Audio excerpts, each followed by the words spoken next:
Hello aspirants. आज हम एक बहुत ही इम्पॉर्टेंट टॉपिक डिस्कस करने वाले हैं। ये टॉपिक आपके एग्ज़ाम्स के पर्सपेक्टिव से बहुत रेलेवेंट है। रिसेंट डेज में केरला के इकोनॉमिक एंड स्टैटिस्टिक्स डिपार्टमेंट ने अपनी वाइटल स्टैटिस्टिक रिपोर्ट रिलीज़ की है और इस रिपोर्ट ने एक हिस्टोरिक डेमोग्राफिक माइलस्टोन हाईलाइट किया है। केरला का क्रूड बर्थ रेट यानी सीबीआर पहली बार सिंगल डिजिट में आ गया। अब ये 9.64 बर्थ पर थाउजेंड पॉपुलेशन रिकॉर्ड किया गया है। अगर हम पिछले कुछ सालों का ट्रेंड देखें तो डेक्लाइन बिल्कुल क्लियर नज़र आता है।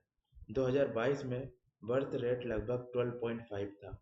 2023 में ये और नीचे आया और अब सिंगल डिजिट तक पहुंच गया है।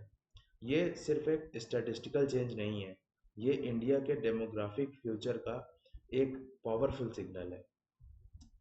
अब सवाल उठता है कि ये न्यूज़ इतनी इम्पोर्टेंट क्यों है। रीज़न सिंपल है। जब किसी स्टेट का बर्थ रेट उसके डेथ रेट के बहुत करीब पहुंच जाता है तो पॉपुलेशन ग्रोथ स्लो होने लगती है और एक स्टेज के बाद पॉपुलेशन स्टेबलाइज हो जाती है। उसके बाद पॉपुलेशन डिक्लाइन भी शुरू हो सकती है। केरला एग्जैक्टली इसी फेज़ के करीब पहुंच चुका है और इसी वजह से डेमोग्राफर्स इस डेवलपमेंट को हिस्टोरिक ट्रांजिशन के रूप में देख रहे हैं। यहाँ एक बहुत इंटरेस्टिंग कॉन्ट्राडिक्शन देखने को मिलता है। एक तरफ पूरा इंडिया अपने डेमोग्राफिक डिविडेंड की बात करता है। आज भी हमारी लगभग 65% पॉपुलेशन वर्किंग एज ग्रुप में है। बिहार, उत्तर प्रदेश, मध्य प्रदेश जैसे स्टेट के पास अभी भी एक लार्ज यंग वर्कफोर्स अवेलेबल है। ये स्टेट्स अगले कई डिकेड्स तक डेमोग्राफिक डिविडेंड एंजॉय कर सकते हैं। लेकिन दूसरी तरफ केरला एक कम्प्लीटली डिफरेंट स्टोरी प्रेजेंट करता है। यहाँ यूथ पॉपुलेशन ग्रेजुअली रिड्यूस हो रही है और एल्डरली पॉपुलेशन रैपिडली बढ़ रही है। यानी एक ही कंट्री के अंदर दो अलग डेमोग्राफिक रियलिटीज एग्जिस्ट कर रही हैं। इसी को हम टू इंडियाज फिनोमेना कह सकते हैं और फ्यूचर पॉलिसी मेकिंग का ये सबसे बड़ा चैलेंज है। अब इस डेवलपमेंट को समझने के लिए हमें एक इम्पॉर्टेंट थ्योरी रिवाइज करनी होगी, डेमोग्राफिक ट्रांजिशन थ्योरी। ये थ्योरी वॉरेन थॉमसन और फ्रैंक नोटेस्टीन ने प्रपोज की थी। थ्योरी के अकॉर्डिंग जैसे जैसे कोई कंट्री इकोनॉमिक डेवलपमेंट करती है वैसे वैसे उसकी पॉपुलेशन 5 स्टेजेस से गुजरती है। स्टेज 1 सबसे पहले हाई बर्थ रेट और हाई डेथ रेट। ये generally agrarian pre industrial societies में होता है। पॉपुलेशन ग्रोथ बहुत स्लो होती है। फिर आती है second stage, health care improve होता है, डेथ रेट रैपिडली डिक्लाइन करता है लेकिन बर्थ रेट अभी भी हाई रहता है। Result population explosion. आज भी सब सहारन अफ्रीका के कई कंट्रीज इसी स्टेज में हैं। अब थर्ड स्टेज आती है, अर्बनाइजेशन बढ़ता है, एजुकेशन इम्प्रूव होती है, वुमेन एम्पावरमेंट इंक्रीज करता है, बर्थ रेट भी ग्रेजुअली डिक्लाइन करना शुरू करता है। ये स्टेज ब्रॉडली इंडिया के मेजॉरिटी स्टेट्स रिप्रेजेंट करते हैं। फिर आती है stage 4, population stabilization. Birth rate भी लो, डेथ रेट भी लो और पॉपुलेशन ग्रोथ बहुत स्लो हो जाती है। केरला इसी स्टेज के एंड पॉइंट पर खड़ा है। और फाइनली स्टेज 5 आती है जहाँ बर्थ रेट डेथ रेट से भी नीचे चला जाता है। तब पॉपुलेशन डिक्लाइन करना शुरू करती है। जापान, साउथ कोरिया, इटली इसके क्लासिक एग्जाम्पल्स हैं और केरला इसी डायरेक्शन में मूव कर रहा है। अब हम देखते हैं इम्पॉर्टेंट डेमोग्राफिक इंडिकेटर्स। सबसे पहला इंडिकेटर है क्रूड बर्थ रेट, यानी एक साल में हर 1000 पॉपुलेशन पर कितने लाइव बर्थ हुए। केरला का करंट सीबीआर 9.64 है। दूसरा इंडिकेटर आता है क्रूड डेथ रेट, यानी हर 1000 पॉपुलेशन पर कितनी डेथ हुई। केरला का डेथ रेट लगभग 8.77 है। ध्यान दीजिए, बर्थ रेट और डेथ रेट का गैप बहुत नैरो हो चुका है। इसी वजह से पॉपुलेशन स्टेबलाइजेशन के फेज आ रहा है। तीसरा इंडिकेटर है टोटल फर्टिलिटी रेट यानी टीएफआर।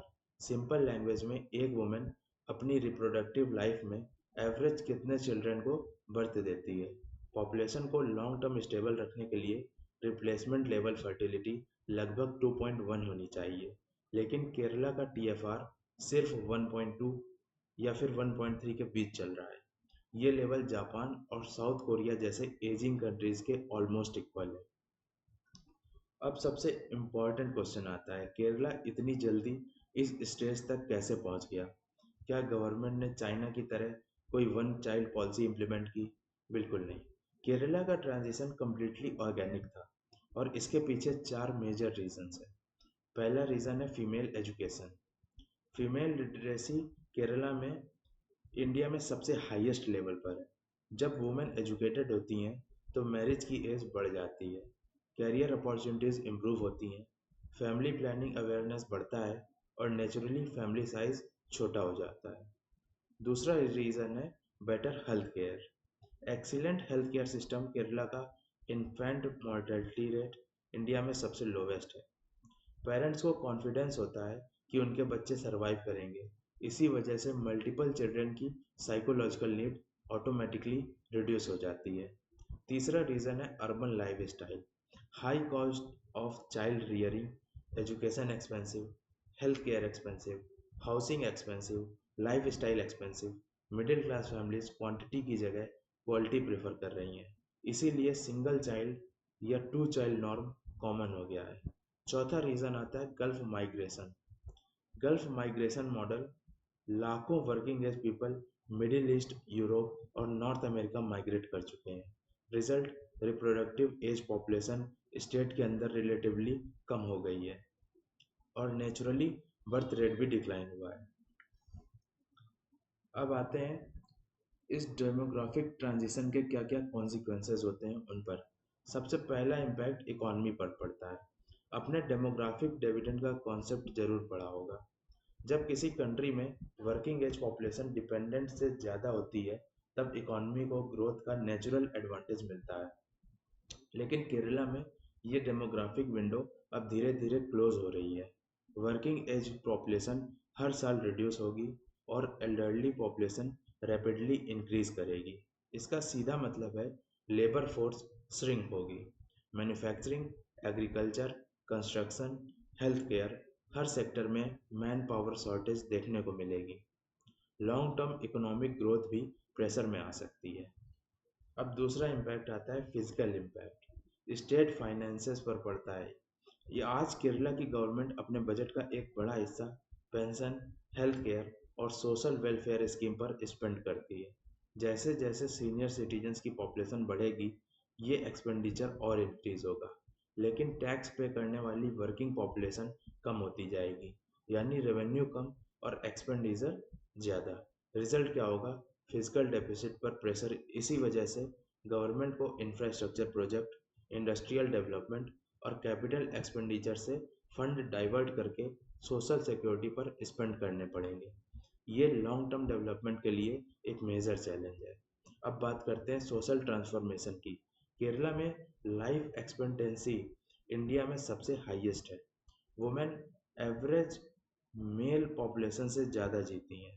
इसलिए एल्डरली पॉपुलेशन में सिंगल एल्डरली वुमेन और विडोज़ की संख्या काफ़ी ज़्यादा है। ये लोग financial insecurity, health care dependency और सोशल आइसोलेशन का सामना करते हैं।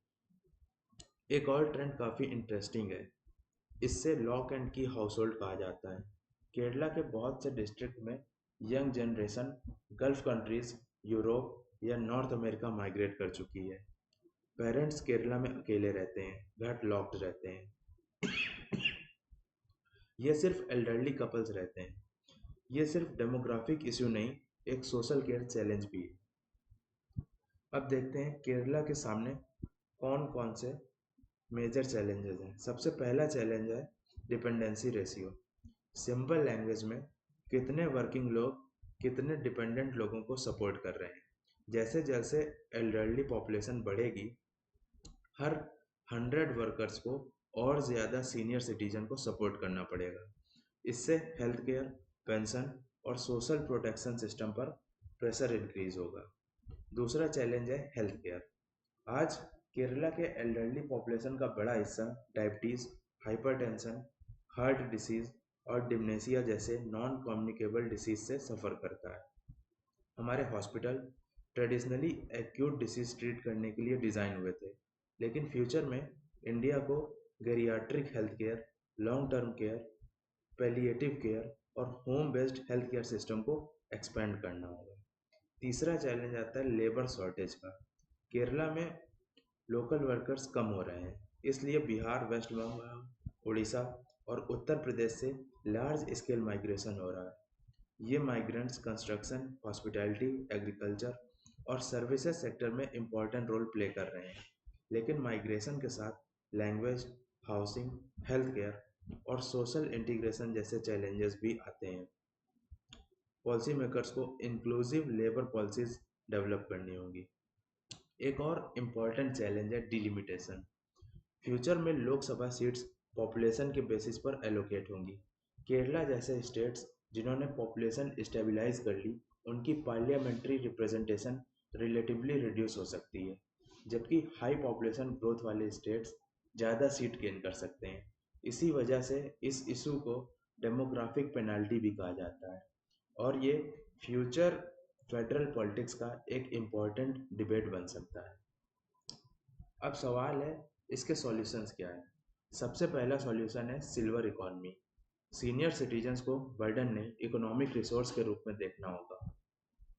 Health care, assistive technology, senior tourism, age friendly housing, home care services, ये सब फ्यूचर ग्रोथ सेक्टर्स बन सकते हैं। दूसरा है हेल्थ केयर फाइनेंसिंग स्ट्रेंथन करना होगा। Insurance based health care, public private partnership और कम्युनिटी बेस्ड पैलिएटिव केयर, इन सब को एक्सपेंड करना होगा। केरला का कुदुम्बश्री मॉडल और कम्युनिटी हेल्थ केयर इनिशिएटिव इस डायरेक्शन में अच्छा एग्जाम्पल है। तीसरा सॉल्यूशन है रिटायरमेंट पॉलिसीज रिकंसीडर करनी होंगी।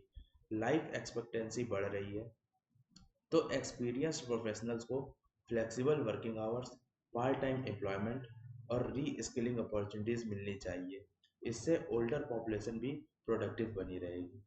चौथा, माइग्रेशन को थ्रेट नहीं, अपॉर्चुनिटी के रूप में देखना होगा। इंटर स्टेट माइग्रेंट्स वर्कर के लिए skill mapping, health insurance, housing और डिजिटल रजिस्ट्रेशन सिस्टम डेवलप करने होंगे। इससे लेबर शॉर्टेज भी सॉल्व होगी और सोशल इंटीग्रेशन भी इम्प्रूव होगा। अगर हम इंटरनेशनल एग्जांपल्स देखें तो जापान और साउथ कोरिया दोनों एजिंग सोसाइटीज़ हैं। जापान ने ऑटोमेशन, रोबोटिक्स और कम्युनिटी केयर सिस्टम का यूज़ किया। साउथ कोरिया ने बर्थ रेट बढ़ाने के लिए कैश इंसेंटिव दिए, लेकिन एक्सपेक्टेड सक्सेस नहीं मिला। इससे एक इम्पॉर्टेंट लेसन मिलता है, सिर्फ financial incentives birth rate increase नहीं करते। Affordable child care, work life balance, women friendly employment और family support system long term solutions होते हैं। कंक्लूजन की बात करें तो केरला का डिक्लाइनिंग बर्थ रेट सिर्फ केरला की स्टोरी नहीं है, ये इंडिया के फ्यूचर का प्रीव्यू है।